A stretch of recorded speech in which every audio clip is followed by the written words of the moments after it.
Praise the lord. మన ప్రభువును మన రక్షకుడైన యేసుక్రీస్తు వారి ఉన్నతమైన నామంలో మీ అందరికీ మా హృదయపూర్వక వందనములు. ఈరోజు దేవుని వాక్యము, ఆయన దీపము నా తలకు పైగా ప్రకాశించెను, ఆయన తేజము వలన నేను చీకటిలో తిరుగులాడుచుంటిని. యోబు గ్రంథము 29వ అధ్యాయము 3వ వచనము. When his lamp shone on my head and by his light I walked through darkness. Job chapter 29 verse 3. ఈ రోజుకు గాను కృపగలిగిన దేవుడు మనకు అనుగ్రహించిన వాక్య భాగమును బట్టి ధ్యానించుకుందాము. ప్రభునందు ప్రియమైన సహోదరి సహోదరులారా, దేవుడు మనకు వెలుగై ఉన్నాడు. ఆయన ప్రకాశములో, ఆయన నిత్య వెలుగులో మనము క్షేమంగా ఉంటాం, సురక్షితముగా జీవించుచున్నామని భక్తుడు లేఖనముల ద్వారా సెలవిస్తున్నాడు. ఈ లోకమున జీవిస్తున్న వారందరూ వెలుగులోనే ఉన్నాము అని భ్రమపడుతున్నారండి. వారు చీకటిలో ఉన్నామని గ్రహించలేకపోతున్నారు. అన్ని తెలుసు అనుకుంటున్నారు, అన్ని కరెక్ట్ అని ఆలోచిస్తున్నారు. కానీ వారి జీవితంలో అనుకోని నష్టాలు, కష్టాలు, ప్రతికూలతలు వచ్చినప్పుడు అర్థమవుతుంది నా జీవితం చీకటిలో ఉంది అని. ఈ లోక సంబంధపు యుగ దేవత కన్నులకు గుడ్డితనమో కలగజేస్తుంది. అంటే వెలుగును చూడనీయకుండా నిజాన్ని దాచిపెడుతూ అబద్ధములో జీవించేలాగున అపవాది క్రియలుంటాయి. అయితే వెలుగులో జీవించే వారికి తెలుస్తుంది ఏమి వారి జీవితంలో జరుగుతుంది, ఏమి వారి ఎదుట ఉంటుంది, ఎలా దాటుకుంటూ ముందుకు వెళ్ళాలి, ఎలా జ్ఞానం కలిగి, ఎలా వివేచన కలిగి జీవించాలి అని వారికి అవగాహన ఉంటుంది. ఎవరండి ఆ వెలుగులో ఉన్నవారు, ఎవరండి తెలివిగలవారు అంటే యేసుక్రీస్తును సొంత రక్షకుడిగా అంగీకరించి ఆయన మార్గములో నడుస్తున్న వారంతా కూడా వెలుగులో నడుస్తున్న వారే.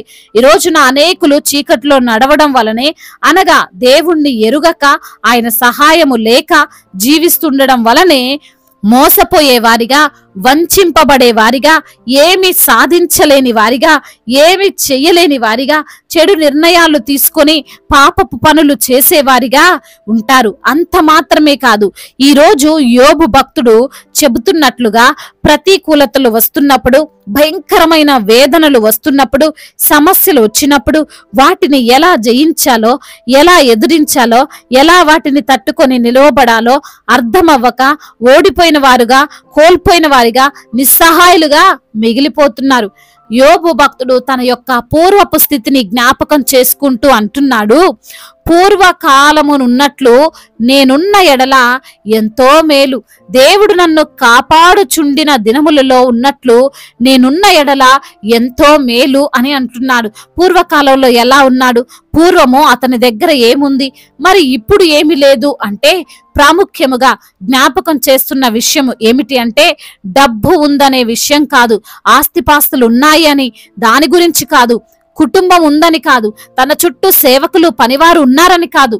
యోబు చెబుతుంది, అతను చెబుతున్న విషయం ఏమిటంటే ఆ సమయంలో నా దేవుడు నాకు తోడుగా ఉన్నాడు, నా తలకు పైగా ఆయన ఉండి ప్రకాశించుచు నాకు ఏ మార్గమున నడవాలో, ఎలా నేను కొనసాగాలో, ఎలా మాట్లాడాలో, ఎలా జీవించాలో అన్ని ఆయనే చెప్పేవాడు.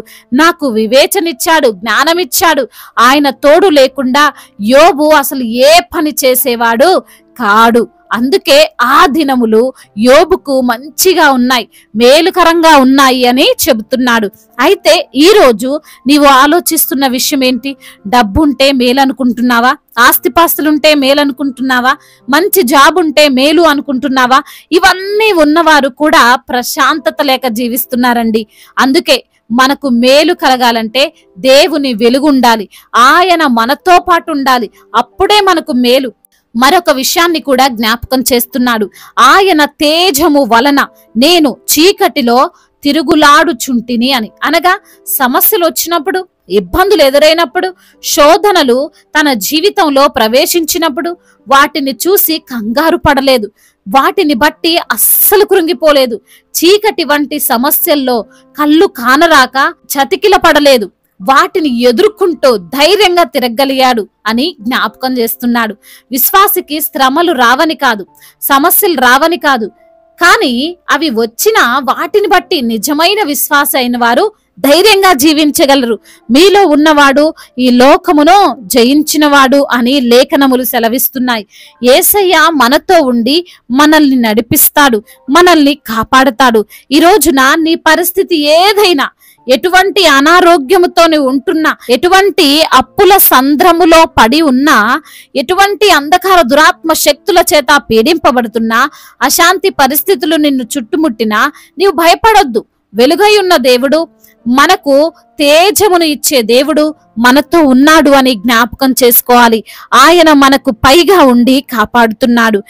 ఏది ఎంత మాత్రమో హాని చేయలేదు అని తెలుసుకొని నిర్భయముగా ఈ చీకటి లోకంలో జీవించాలి. దేవుడు ఈ మాటలను దీవించి మన హృదయములో ఫలింపచేయునుగాక. వాక్య భాగమును బట్టి ప్రార్థించుకుందాము. ప్రతి ఒక్కరు కూడా ప్రార్థనలో ఏకీభవించగలరు. ప్రార్థన.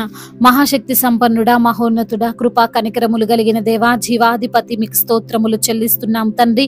అయ్యా, ఈ యొక్క సమయంలో వాక్యము ద్వారా మీరు మాతో మాట్లాడి మమ్మల్ని ఎంతగానో బలపరిచి ఆదరించినందుకు స్తోత్రములు ప్రభువా. నీవు నిత్య వెలుగులో అయా క్షేమముతో మమ్మల్ని నింపి ఉన్నావని, సురక్షితముగా మమ్మల్ని జీవింపజేస్తున్నావని అయా వాక్యము ద్వారా మీరు మాతో మాట్లాడి మమ్మల్ని బలపరిచి ఆదరించినందుకు స్తోత్రములు ప్రభువా. అనుకోని కష్టాలు, నష్టాలు మాకు వచ్చినప్పుడు, వ్యతిరేకతలు మా జీవితంలో ఉన్నప్పుడు ప్రభువా, మరి తండ్రి అపవాది మా కన్నులకు గుడ్డితనము కలగజేసి ప్రభువా అబద్ధములో జీవించులాగున అపవాది క్రియలు ఉంటాయని, అదే విధంగా ప్రభువా మీరు మా ఎదుట ఉన్నప్పుడు మేము ఏ సమస్య నుండైనా, ఎలాంటి శోధన నుండైనా మేము విడిపింపబడతామని తండ్రి వాక్యము ద్వారా మీరు సూటిగా తేటగా మాతో మాట్లాడి మమ్మల్ని ధైర్యపరిచినందుకు వందనములు ప్రభువా. ఈ రోజున ఎందరైతే బిడ్డలు మీ వాక్యమును విని ప్రార్థనలో ఏకీభవిస్తున్నారో ప్రతి బిడ్డను కూడా మీరు పేరు పేరున దీవించండి. వారికి ఉన్న శ్రమలు, వారికి ఉన్న శోధనలు అన్నిటి నుంచి కూడా విడుదలను అనుగ్రహించండి. కృపాక్షేమములతో వారిని నింపండి ప్రభా. అనారోగ్యముతో బాధపడుతున్న ప్రతి బిడ్డకు సంపూర్ణ ఆరోగ్యాన్ని దయచేయండి. మీరే వారిని స్వస్థపరచమని బ్రతిమిలాడుకుంటున్నాం. అప్పుల భారాల నుండి బిడ్డలకు విడుదల దయచేయండి. ఆర్థిక సమస్యలను కొట్టివేయండి ప్రభువా. కుటుంబములో క్షేమాన్ని దయచేయండి. కుటుంబంలో ఉన్న విభేదాలను, అయా వివాదములను తండ్రి యేసు నామములో కొట్టివేయండి ప్రభువా. ఎందరైతే బిడ్డలు భార్యాభర్తల మధ్య విభేదాలతో ఉంటున్నారో ప్రభా, అయా వేరువేరుగా జీవిస్తున్నారో ప్రభువా, వారి మనసులను మార్చి ప్రభా వారి కుటుంబాన్ని కట్టి మీ సన్నిధిలో సాక్షులుగా వారిని నిలవబెట్టండి. గర్భఫలము లేక బాధపడుతున్న బిడ్డలకు తండ్రి గర్భఫలాన్ని దయచేయండి. హన్నా గర్భాన్ని తెరిచిన దేవుడు, షారా గర్భాన్ని తెరిచిన దేవుడు, బిడ్డల యొక్క గర్భాన్ని కూడా తండ్రి మీరు తెరిచి మీ సన్నిధిలో సాక్షులుగా నిలవబెట్టుకోండి తండ్రి. అదే విధంగా ఎందరైతే బిడ్డలు ఈ రోజున నా తండ్రి వివాహాల విషయంలో మీ సన్నిధిలో మొర పెడుతున్నారు, వారి మొరను మీరు ఆలకించండి. అయ్యా వారికి మీరే సహాయము చేయండి ప్రభా. మీ చిత్తములో వారి వివాహము జరుగునట్లుగా కృప చూపించండి. ప్రతి చిన్న బిడ్డను మీరు కాచి కాపాడండి. యవన బిడ్డలందరికీ మీరు తోడుగా ఉండండి. యవన వయసులో తండ్రి మీ కాడిని మోసేటువంటి కృపను దయచేయండి నా ప్రభువా. కోర్టు సమస్యలు, ల్యాండ్ సమస్యల నుండి బిడ్డలకు విడుదల దయచేయండి. వారి పక్షముగా మీరే న్యాయము తీర్చండి. అనాథలను, అభాగ్యులను ఆదుకునే దేవుడవు, తల్లిదండ్రి లేని వారి పక్షముగా న్యాయము తీర్చే దేవుడు, ప్రతి ఒక్క బిడ్డకు మీరే తోడై ఉండమని అయా వేడుకుంటున్నాము తండ్రి. అదే విధంగా విధవరాల పక్షముగా మీరుండండి తండ్రి. వారు తండ్రి అయా కష్టపడుతుండగా, వారు ప్రయాసపడుతుండగా వారి కష్టానికి తగినటువంటి ప్రతిఫలాన్ని మీరు దయచేయమని బ్రతిమిలాడుకుంటున్నాం. అదే విధంగా నా ప్రభువా, ఎందరైతే బిడ్డలు బిజినెస్ చేస్తున్నారో వారికి మీరు తోడుగా ఉండండి తండ్రి. చేతి పనులు చేసుకుంటున్న బిడ్డలకు తండ్రి తగిన ఆశీర్వాదాన్ని దయచేయండి. అదే విధంగా నా ప్రభా వ్యవసాయం చేసుకుంటున్న రైతులను కూడా మీరు దీవించండి. వారికి కావలసిన శక్తిని, బలాన్ని మీరు వారికి అనుగ్రహించమని బ్రతిమిలాడుకుంటున్నాం. అదే విధంగా ఇతర దేశాల్లో ఉంటున్న ప్రతి బిడ్డకు మీరు తోడై ఉండండి. ఒంటరిగా ఉంటుండగా మీ యొక్క కాపుదలలో వారిని భద్రపరచమని బ్రతిమిలాడుకుంటున్నాం. అదే విధంగా నా ప్రభువా, దేశాన్ని, అధికారులను మీరు జ్ఞాపకం చేసుకోండి. మా భారతదేశమును సమాధాన దేశముగా, ప్రేమ కలిగినటువంటి దేశముగా, ఎటువంటి విభేదాలు, ఎటువంటి కల్లోలాలు లేకుండా ప్రభువా సమాధానముతో ప్రతి ఒక్కరిని మీరు నింపమని బ్రతిమిలాడుకుంటున్నాం.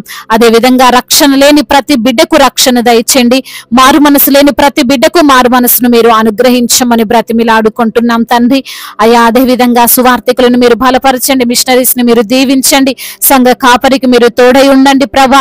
అయ్యా మీ యొక్క రాజ్య వ్యాప్తికి వారు చేస్తున్న ప్రతి ఒక్క ప్రయత్నాన్ని తండ్రి మీరు సఫలము చేయమని, అనేక ఆత్మలను మీ కొరకు సిద్ధపరచులాగున సహాయము దయచేయమని, వారి అవసరతలన్నిటినీ మీ యొక్క మహిమేశ్వరంలో తీర్చమని బ్రతిమిలాడుకుంటూ మానాథుడు సర్వశక్తిమంతుడు సజీవుడైన యేసుక్రీస్తు వారి ఉన్నతమైన నామంలో ఈ ప్రార్థనను అడిగి వేడుకొని పొందుకొని ఉన్నాము మా ప్రియ పరలోకపు తండ్రి. ఆమేన్. ఈ రోజు పెళ్లి రోజు మరియు పుట్టినరోజు జరుపుకున్న వారందరినీ దేవుడు దీవించి సకల మేలులతో, సకల ఆశీర్వాదములతో, కృపా క్షేమములతో, శాంతి సమాధానముతో దేవుడు మిమ్మల్ని నింపునుగాక. మీ యొక్క ప్రార్థన అవసరతలను మాకు తెలియజేయగలరు. మీ కొరకు మేము తప్పక ప్రార్థిస్తాము. మొదటిసారిగా మన యొక్క ఆదరణ వాక్యం చూస్తున్నట్లయితే తప్పకుండా సబ్స్క్రైబ్ చేసుకోగలరు. ఈ వాక్యం మీకు ఆశీర్వాదకరంగా ఉండినట్లయితే అనేకులకు కూడా వాక్యాన్ని పంపి మీరు కూడా దేవుని యొక్క రాజ్య సువార్తలో పాలిభాగస్తులు కావాలని దేవుని పేరట మనవి చేసుకుంటున్నాను. May God bless you all. దేవుడు మిమ్మల్ని దీవించి బలపరిచి స్థిరపరచునుగాక.